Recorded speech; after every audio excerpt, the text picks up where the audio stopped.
Hello বন্ধুরা, কেমন আছো তোমরা সকলে? আশা করছি তোমরা সকলেই ভালো আছো। আমার এই ফ্রিজটা আজকে আমি ডিপ ক্লিন করব, সেই ভিডিওই তোমাদের সাথে শেয়ার করতে চলেছি। প্রথমেই বলে দিই, আমার ফ্রিজটা বয়স হয়ে গেল 18 বছর, বেশ পুরনো হয়ে গেছে। আর আমার এই ফ্রিজটার অবস্থা কী হয়ে রয়েছে তোমরা সেটা দেখতে পাচ্ছ এই মুহূর্তে। প্রায় 1 মাস মতো হবে যে ফ্রিজটা ডিপ ক্লিন করা হয়নি, ওই জন্য এই রকম অবস্থা হয়েছে। মানে ফ্রিজ তো নেই, মনে হয় যেন ডাস্টবিন হয়ে গেছে। বেশ কিছুদিন ধরে ফ্রিজটা ক্লিন করব ভেবে ভেবে আর করা হয়ে উঠেছিল না। তো আজকে ভেবেছি না, ফ্রিজটা আজকে ক্লিন করতেই হবে, বড্ড বাজে অবস্থা হয়ে রয়েছে। ফ্রিজে একের পর এক জিনিস রাখতে রাখতে কখন যে এই অবস্থা হয়ে যায় নিজেই বুঝতে পারি না। তাই এখন আমি ফ্রিজ থেকে সকল জিনিসপত্রগুলো এক এক করে বার করে নিচ্ছি। আসলে কি বলো তো, ফ্রিজটা তো আমি একা ব্যবহার করি না, সবাই মানে বাড়ির সকলেই ব্যবহার করে।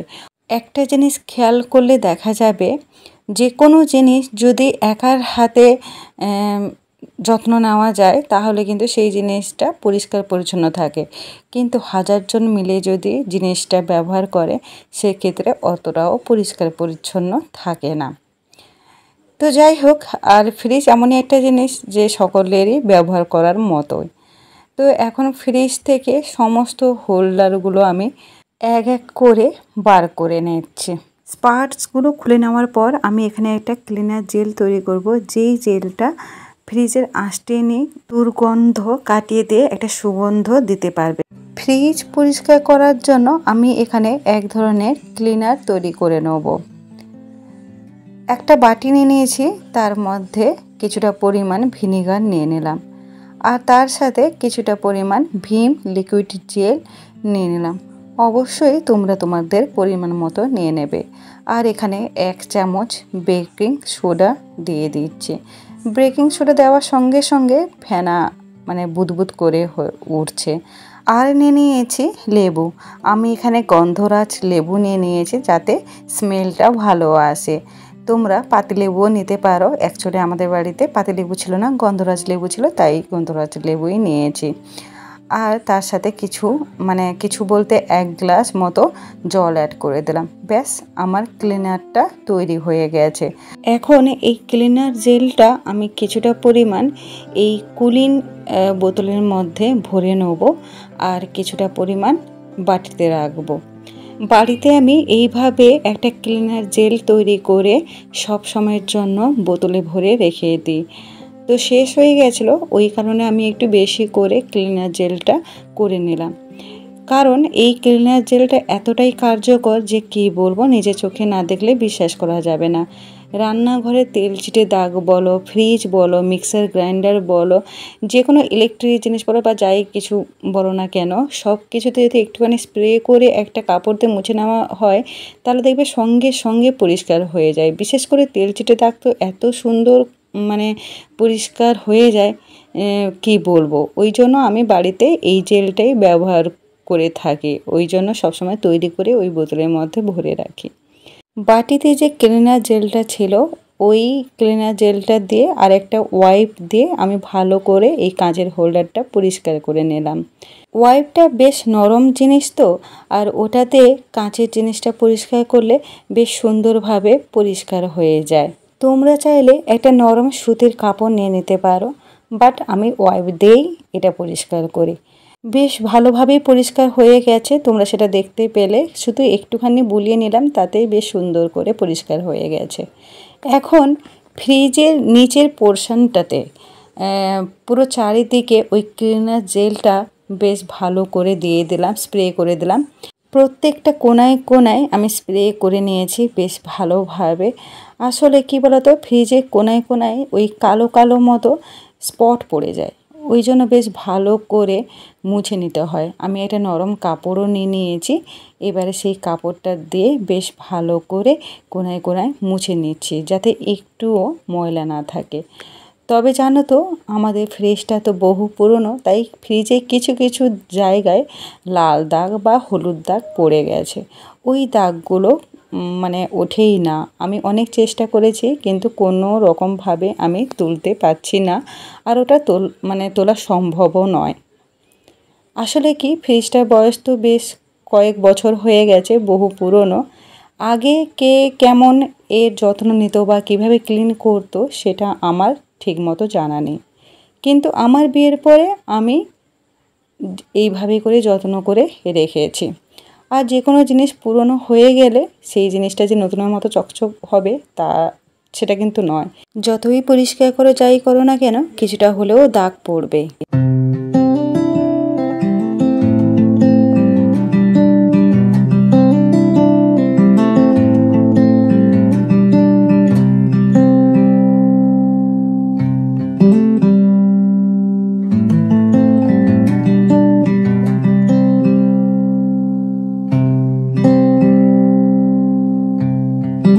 ফ্রিজের এই যে হলুদ আর লাল দাগগুলো দেখতে পাচ্ছ না, এই দাগগুলো আর মানে ওঠে না। আমি অনেক চেষ্টা করেছি কিন্তু তুলতে পারিনি। তারপরে দেখো ফ্রিজের ধারে এই রাবারগুলো কেমন কালো হয়ে গেছে। তো ওই রাবারগুলোতে আমি ক্লিনারটা স্প্রে করে এখন একটা ব্রাশ দিয়ে বেশ ভালো করে ঘষে ঘষে দিচ্ছি আর কি। তবে হ্যাঁ, একটু হালকা হালকা করে ঘষবে, দেখবে মানে কালো দাগগুলো কি সুন্দরভাবে উঠে যাবে, নিমিষের মধ্যে উঠে যাবে। দেখো আমি ঘষছি আর কত সুন্দরভাবে পরিষ্কার হয়ে যাচ্ছে, সেটা তোমরা নিজেদের চোখেই দেখতে পাচ্ছ। আর দরকার পড়লে তোমরা কিন্তু স্প্রেটা ব্যবহার করবে। দেখে নাও এইবারে আমি ফ্রিজটাকে কত সুন্দরভাবে পরিষ্কার করে নিলাম। ফ্রিজের প্রত্যেকটা কোনায় কোনায় বেশ সুন্দর করে পরিষ্কার করে নিয়েছি।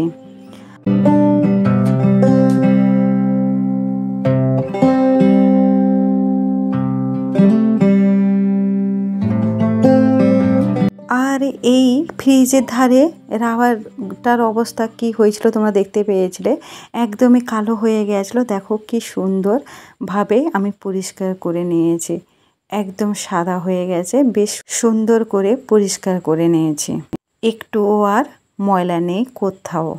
তারপরে চলে এলাম ফ্রিজের এই হোল্ডারগুলো ক্লিন করতে। তো বাটিতে যে কিছুটা আমার ক্লিনার জেলটা ছিল, ওই জেলটা দিয়ে আমি এই হোল্ডারগুলো একটা স্কচ ব্রাইট দিয়ে মেজে নিচ্ছি। তোমরা চাইলে যে কোনো ডিশ ওয়াশ দিয়েও মেজে নিতে পারো। ফ্রিজের এই হোল্ডারগুলোর মাঝখানে মাঝখানে ছোটো ছোটো যে ছিদ্র রয়েছে, ওগুলোর মধ্যেও কালো কালো দাগ হয়ে গেছে।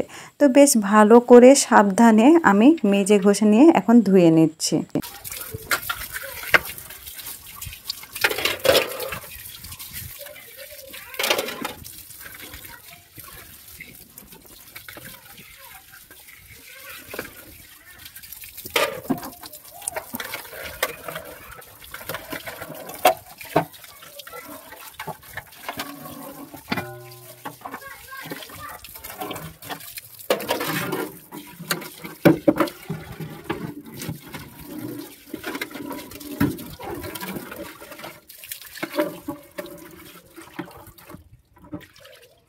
ছাদের ওপরে ধুয়ে ওগুলো উবুড় করে দিয়ে এসেছি যাতে জলটা ঝরে যায় আর শুকনো হয়ে যায়।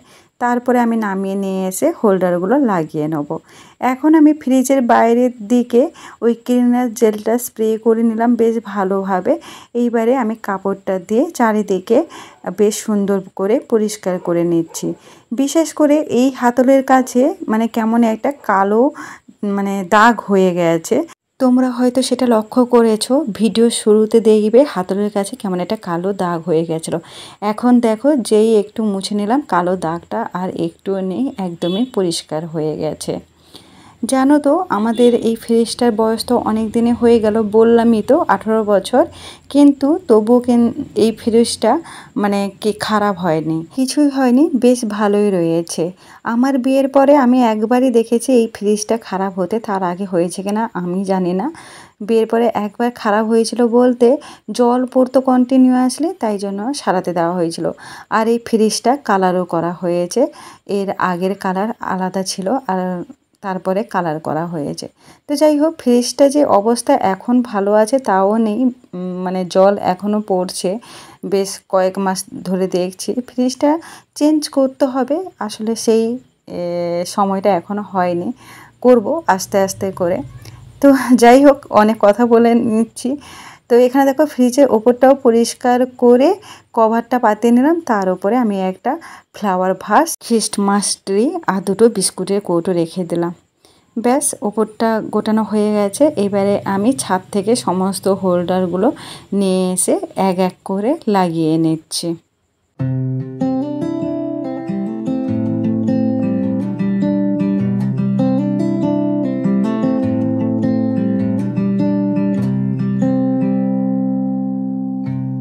এখন কাঁচের এই হোল্ডারগুলোর ওপরে আমি এই কভারটা দিয়ে রাখলাম। এতে কি হয়, এর ওপরে এবারে যে কোনো জিনিস রাখলে, যদি কোনো তরকারি রাখলে হঠাৎ করে হয়তো তরকারি কোনো সময় পড়ে যায়, বা অন্যান্য জিনিস যদি রাখো পড়ে গেলেও কিচ্ছু হবে না, মানে নিচের জিনিসটা ভালো থাকবে। ওপরে শুধু কভারটা বার করে ধুয়ে পরিষ্কার করে নিলেই হবে। তাই এই কভারটা থাকলে খুবই ভালো হয়।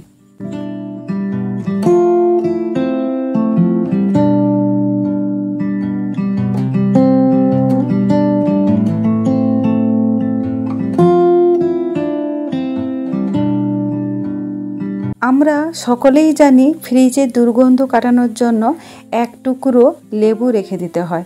তাই আমি এক টুকরো গন্ধরাজ লেবু কেটে রেখে দিলাম। তারপরে ফ্রিজে যে সমস্ত জিনিসপত্রগুলো থাকে সেগুলোও এক এক করে রেখে দিয়েছি সাজিয়ে গুছিয়ে। তোমরা নিজেরাই দেখলে বুঝতে পারবে আমার ফ্রিজটার আগের কি অবস্থা ছিল আর এখন কত সুন্দর করে পরিষ্কার করে গুছিয়ে নিলাম। আর চলো বন্ধুরা, আজকে ভিডিওটা এই পর্যন্ত। ভালো লাগলে অবশ্যই একটা লাইক কমেন্ট করে জানিও। আজকের মতো এখানেই টাটা।